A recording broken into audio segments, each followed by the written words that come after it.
Hi, I'm Sean, and this is my guide to creating God in Monster Train. First off, you'll need a text editor. I'm using Notepad since that is the default on the Windows 10 OS. Then go ahead and start a new run, choose an upgrade for your champion, then immediately exit the game.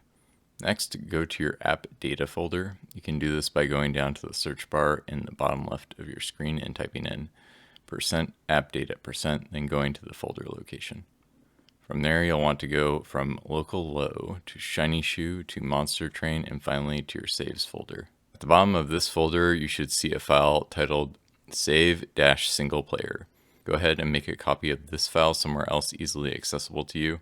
This creates a clean backup for you to work from in case your save becomes absolutely borked from being messed around with. Now use your text editor to open your original save file.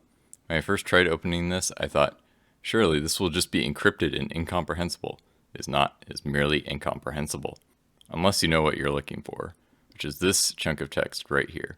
This is your deck as represented within the save files of the game. Each of these series of characters with dashes in them represent a card or upgrade in your deck. You can see my champion represented here and her upgrade that I took before I exited the game here.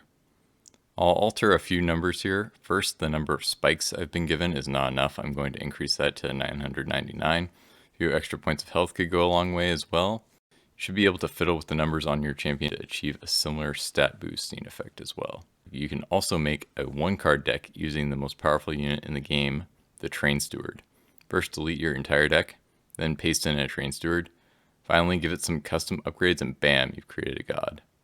You can also create a roulette wheel style deck with every card in the game if you'd like. I recommend it, it's actually quite fun to play.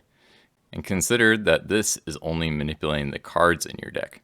Who knows what sort of clown fiesta of a train wreck you could create if you messed around with some of the other variables represented in the save data. I can only imagine what someone who does this for a living could do with this information. Thanks for watching. I've linked the decks and examples below in the description, so if you want to have a stab at it yourself, feel free. Keep in mind that messing around with the saved files will crash and freeze your game if you type in something the game does not approve of, but as long as you follow this guide, you should be fine. See you next time.